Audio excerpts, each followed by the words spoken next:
dubartiin lamaa tani mucaa kana beennaayyoo asirra jarri dubbatani. Jararraa yaada na dura uduunu amma murteessin beektaanu amma warii namaa murteessu jirra. Warii namaa hisaaba itti dha'u jirra. Wariin kennaa miti. Jarri haa dubbatanii jara yaada irraa fuune mucaa dhiiraa irraa kaatee Haliimaa kennaa nama biraan beennuun isaan waan dubbataniini. Sanirratti uduu yaada kennine anuyyuu hin futunee yaada kenne akkam waan sanii maastarii fi warri as keessa jirtamee dubbadha haadha faate.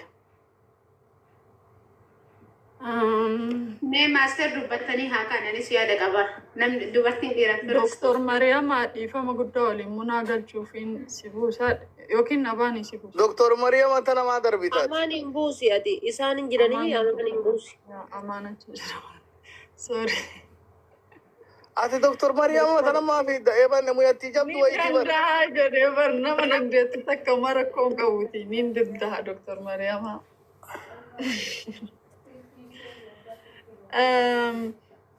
Abba Abdallah waan takka dubbadheetiniin isaan haa dubbatanii bakka takka illee jiran waan ta'eef guyyaa nuti waan mari'anne takka isinitti haa himu. Ummu Afnaaniin takka Haliimaa isaan sadan nama 4 taanee waan na bira jiruu fi na bira gahee takka isinin fudhatanii isin bira jira. Isinin gahee egas isaan illee yaada isaanii itti hafuufan ni dubbadhu.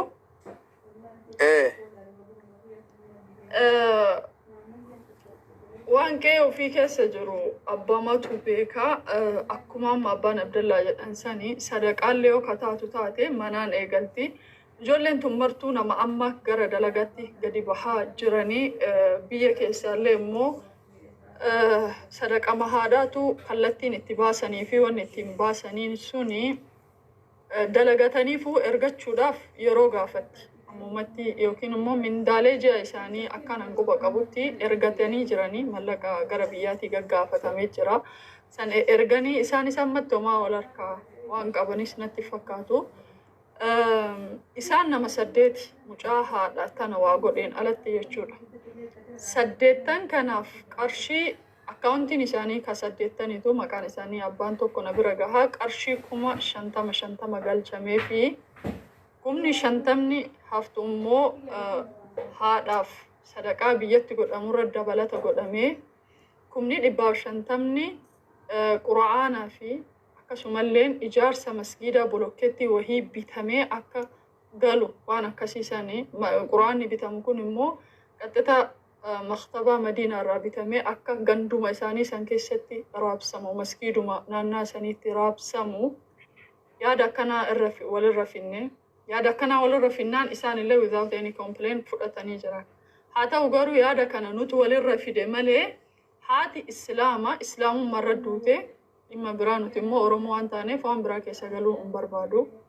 So kanaaf warra as jala barreeffama barreessitanii fi ni deebiin kun jechuudha. So kanaaf akka haadhaa yoo ilaalleetiniin haadhaaf 150 sun quraanni firee 100 akkasni bitanatti fakkaata. Quraanni tokkichi 400 san kalkulee godhamee san achi akka galu osoo taasifame.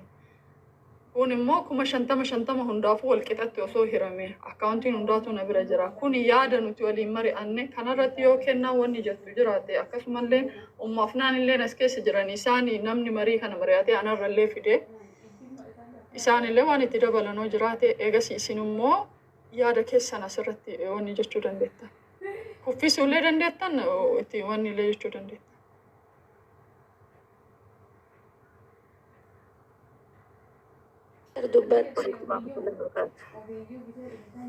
Waalaikum salaam warahmatullahi wabarakatuh. Baga dhuftanii baga wal geennellee waan ofi abbaan Abdallallee hundi keessan baga wal geenne qaalitu. Anillee yaada isiniin faallaa hin qabu. Lulu yaanni kiyya kama isinii ta'utu naaf ta'a. Laakiin immoo akkuma siin jedhe sani akkuma siin jedhe yaanni kiyya jarri hundinuu anaaf naa qixa. Laakiin immoo foon kootii qaamalleen kan silkii caalaa kan qaaman argitu caalaa gama tokkooni. Waanin anjedhu keessatti akkuma luulan jette odoo ta'e ana yaada mataa kootiiti odoo ta'e illee dasna jedha taan illee immoo inshaallah abbaan abdallallee waan ufillee jirti akkasuma hawillee jirti munalleen warri kaniisan imimmaa booyaa deebiina wajjilleen hanga har'aatitti yaada kennataa na jajjabeessallee turan jirani mee inshaallah walumaan hin jirra abshiru. Assalamu alaikum warahmatullahi wabarakatuhu. Hundi keessan baga jiraatanii wanni silaa dubbatamuu qabu hundeellee dubbatame haa ta'u silaa dubbii miidiyaa caalaa silaa gosaaf ardaan tolte hundi sun lafa gabbuute namni waan keessa dhalate qaba. Amma haa ta'u dammoo akka hawaasaatitti waa deemnee waliin dubbanne malee hawaasni hunillee waa murteessuu irraa gahee qaba. Jilbi silaa sama da'oo jirtu tamaa badhee jirtu marga walii muraanii walii kennanii walii eebbisan santu hedduu gaarii ture. Amma fammoo akkuma abbaan abdallaa jedhan sadaqaan tun kaa tartiiba qabdi waan sanillee ijoolleellee eeyyama gaafachiiftanii birri masjiidaaf jettan sanillee kan amma birriin hanga gahee addaan qoodamuu sun waan sirriiti. Wanni ijoollee ammoo eeyyama gaafachiisu barbaachisu. Jala kanatti jechuudha dhiifama wajji yoo dandeettan taaptaabiif qophilinki yoo dadhabdan baatanii bakka gandaanitti wal qaxaaqatan san dhaquudha. Komentii takkan barreessina nama gadda irra jiru nama maanii jala teettanii komentii takkan fayyadamina bilookiidhaa fi miyuutiidhaa mana kanaa jechuudha. Uummanni arrabni keessan akka boofaa arraba boofaa isin dheeratu kabajaan qabne jechuudha. Isinii galee maaliif beektan keessa nama kabeeku rabbii tokkicha waan barbaadan yoo ta'an maaltu isin galche keessa nama kabeeku rabbi azabaaf jannata kana maa hiruu rabbi jechuudha. Gatii kana ta'eef yoo dandeettan taaptaap koppilink dadhabdan afaan keessan qabadhaa cadhisuu nu keerii guddoodha bar. Cadhisaame wahii guddiidha bar cadhisaa kotteedhaan gada dabadhaa hin dandeenye bayaa jala kana deema bakka itti gandaan wal qaxaaqatan san dhaqaa waan barbaadan tanafasaa achitti.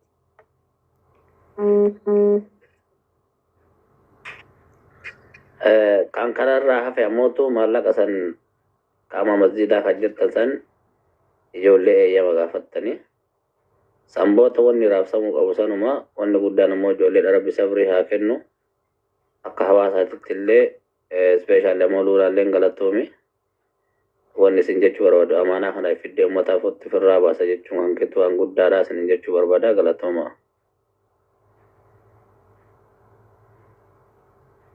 Abbaa Abdallahi yaada isaa kana deeggara yaada misteerii kana maaliif jennaani gonni abbaa madura seenee fifa maybe ijoolleen tun rakkina biraallee keessa jiraachuun maltii kadalagnee kan falanna jedhaniitiin sammuu ofii of dhiphisanii sammuu ofii of cinqan maybe liqiin namarra jiraachuu wantoonni garaagaraa jiraachuun mala bitaan kodi mirgaan kodi mallaqni kun kaguurameef isaanii fi osoo warqata saniillee sirreeffattee osoo waan biraatiinillee sirreeffattee kaguurameef isaanii fi taani akkuma jettanii gara sittillee gara sadaqaatittillee gara niyyaa masgiidaatittillee yoo baastanii jettan garuu fedhii isaanii irratti isaanis osoo hin sodaatin jechuudha. Nuti obboleeyyan keessanii wanni isin sodaattan tokko hin jiru wanni yookaan boru akkana naan jira yookaan boru nu gatan jettan tokko hin jiru. Meebi ani isin gatuu danda'a luuluun yookaan ammoo akkasuma munaan umuushnaan namoota isin gatanii miti. Hanqina miidiyaanis biiziidha. Wantoota garaagaraati garuu ammoo isaan warra isin gatanii miti yaada garaa keessanii isinis waan isinitti jiru rakkinni wayiillee yookaan mallaqni namaa wayiillee yoo isinirra jiraate namni kun gaafa reef biyyaa baatanii tun immoo tasa isinitti galtee waan kana kanarratti laaltaniitiin karaa sanitti osoo furmaata